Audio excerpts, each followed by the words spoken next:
All right. Mr. Jordan, you have House Bill 275. Is that correct? That's correct. What does it do and why do we need it? It really just updates a law that has not been updated, I think, in more than 20 years to catch up with the science as it relates to HIV and the crime of intentional exposure to HIV. All right. So I think it also updates kind of our understanding of the disease process as well. It does, and I apologize to the members in the House committee. We had a couple of doctors testify different times to educate the committee on exactly how the disease or our knowledge of the virus has progressed over the years. But I do have Eugene Collins, who is with Hort, that can explain some of that as well. All right. Sir, introduce yourself. My name is Eugene Collins. I'm the Director of Prevention at the HIV and AIDS Alliance for Region 2. All right. So the way the statute currently reads, it talks about AIDS. Now it makes a direction in calling it the human immune deficiency virus and HIV. So that's kind of a nomenclature change, right, I suppose. But then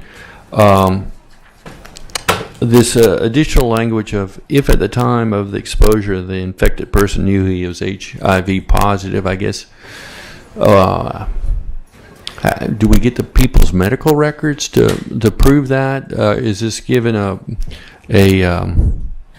exception to HIPAA or something? I'm trying to figure out why that part is necessary. The way it currently works is that if there is a reported case of an intentional exposure, then the authorities will come out with essentially a warrant for those documents, and then those documents would be turned over to that person in the case of an intentional exposure that's been reported to them. So that's currently how it works, that they would provide this documentation, and we would then provide them the file of any client's name that may come in. Okay. The page 2, line 5, 6, Mr. Jordan. Yes. We're striking that means or contact is defined as spitting, biting, stabbing with an AIDS-contaminated object or throwing of blood or other bodily substances. Is that no longer a means in transmitting it? Is that like a misunderstanding on our part on, or how's that work? So science-wise, that never was a way to get HIV. This bill is that line is very much outdated. And the last time that particular section was updated was in 1987, and the science has just come so much far along that we know that the transmission routes of HIV happen in very specific ways at very specific times. HIV dies essentially as soon as it hits the air. You'll hear some theories say 0.23 milliseconds. You'll hear some say 0.45 milliseconds.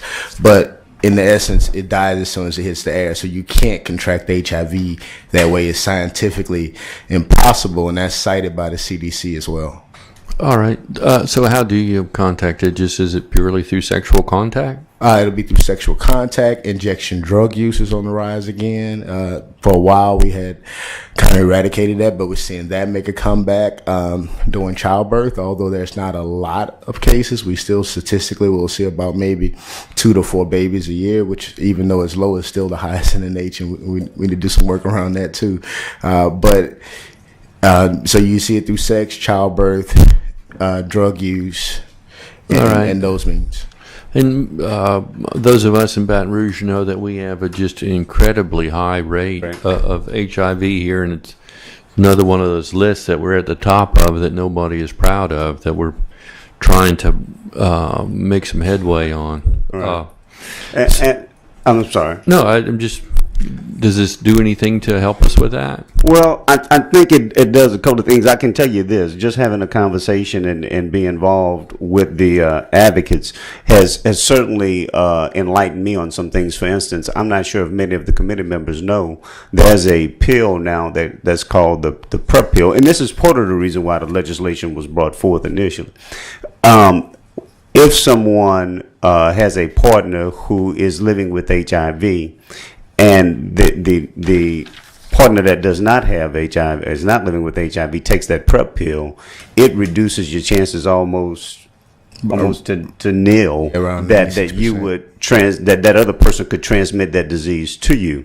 But what was happening in some of these cases is you have a non-infected partner, and I don't know if that's politically correct terminology, but I'm gonna just use it for this example, if I will, that breaks up with someone who's living with HIV, and then they'll go to the DA's office or what have you, as the law stands now, and they can say, well, this person intentionally exposed me to HIV, although there was really no real chance of you transmitting or receiving the disease. So this needs to be cleaned up just to even deal with some of those issues. So that's what the affirmative defense language is. That's on the correct. bottom of page 2. Okay.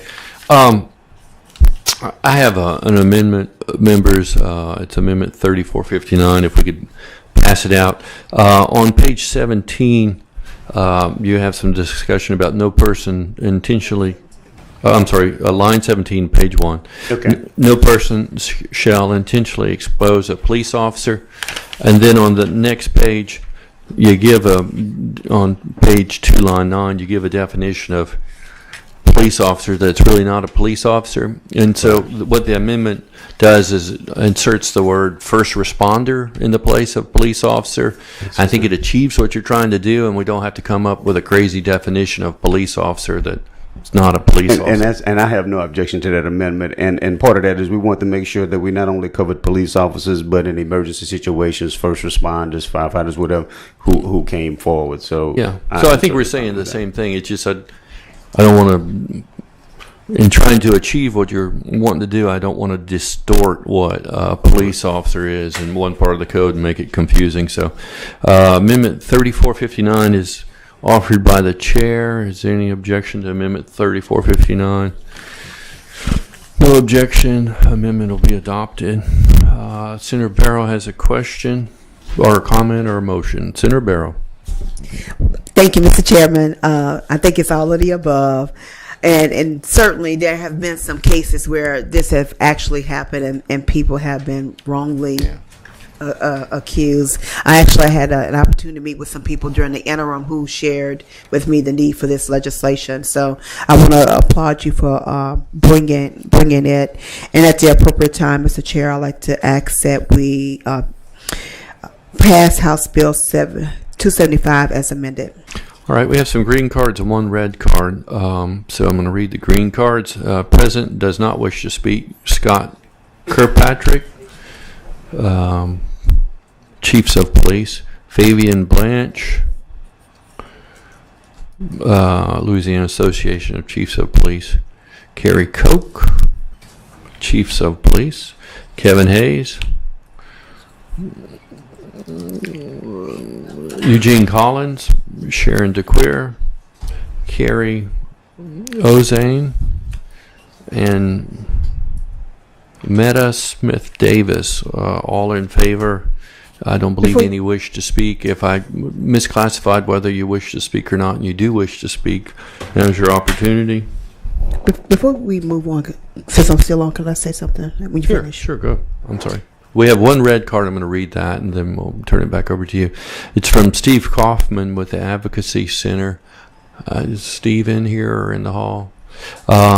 He does not wish to speak. He's present in opposition. I'm not going to try to read his mind what his opposition is, but Steve is a strong advocate for people with disabilities and things of that sort. So whatever his concern is, I'd like him to communicate it to you and see if you can, if it's causes you concern, to work with him on it. I absolutely will. No problem.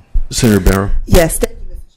Thank Thank you, Mr. Chairman, for another opportunity. Eugene, it's good to see you here, and thank you for being here. I know you were here last week as well. Did I see Ms. Shirley in here earlier? Ms. Lolis was here. Okay, so I know you guys work a lot in our community with HIV. Can you kind of tell me what are some of the initiatives to address? Because am I right? We're number 2 in the nation. Yes, ma'am. The city of Baton Rouge. The city of Baton Rouge per capita. Per capita, and that means per 100,000. Yes. Right? So, and there's efforts happen on multiple fronts. At heart, we provide HIV testing as well as STD testing Monday through Friday, and the same with Metro Health and Baton Rouge AIDS Society, Family Services, Greater Baton Rouge, Volunteers American, Capital Area Reentry Program. Okay. All of those programs are out in the community delivering prevention services, or whether it's in the routes of health fairs, social media, outreach, you name it, we're all over town trying to do as much as we can to prevent the program. And I have with me today Miss Jamie Barney behind me, and Miss Meta Smith Davis, who do a lot of work with our clients, as well as Sherry DeQueer, and making sure that if folks are diagnosed with this virus, one of the most important pieces is making sure that we get them into treatment, keep them healthy, get their viral loads down, make sure that they're virally suppressed. And it's been proven statistically that the lower your community viral load, the better chance you have of reducing this virus. So there's a lot of different efforts going on here in Baton Rouge. Okay, so you guys are working collaboratively, and so we just reauthorized the HIV Commission here at the Capitol, and so I'm looking for some good positive results. And I guess one of the biggest issues is just the whole myth, right? And people wanted to talk about it, and how it's transmitted and so forth and so on. Yeah, and that's one thing with this bill is so important. And something like this may be small that we're removing, may seem small that you're removing biting and spitting, but that's taking out stigmatizing language. Yes. And that's powerful when you look at serving at-risk communities. Start to use the language better. It makes our job easy on the ground. So this is a huge deal, even though it's just a few words. It'll help our work out a great deal. Well, awesome. And Stigmatizing language that's not based in fact or science. Yeah. And so again, I just want to commend you guys and thank you so very much. Thank you. I'm a co-author this one as well. I appreciate that. So put the co-author sheet over by Senator Barrow and just leave it there. So Representative Jordan, I'm going to give you a moment to close in just a moment, but we talked about language and practices. As far as the transmission, you said it's a sexual transmission or needle sharing. Yeah. And are we doing anything to address the needle sharing aspect? Yeah, we've seen more progressive bills come down in the last few years around just how to start to attack the issue of injection drug use. And even though we're seeing things change, there's still a lot more that needs to be changed, because statistically, programs that work throughout this country, you're going to have needle exchange programs in order to reduce that spread. And our state isn't quite there yet, but you see that some things are changing, and it's just a proven public health strategy. Now, when you talk about childbirth, Representative Barrow introduced a bill years ago, I think about 10 years ago now, that looked at the standards around when women would get tested, and that helped, and we've seen the numbers get better, just a little bit over time. So I think as we start to address it, you'll see improvements. All right, thank you. Senator Barrow has moved that we report Representative Jordan's House Bill 275 favorably as amended. Is there any objection? Seeing no objection, House Bill 275 will be reported favorably as amended. Thank you. And again, I want to give thanks to Pete as well on this, because we did have a little bit of, opposition from East Baton Rouge Parish DA's office, and he was able to intervene and try to work some of that out. So I want to thank him again as well. Amazing what conversation does. Absolutely. Thank you. Representative Stokes.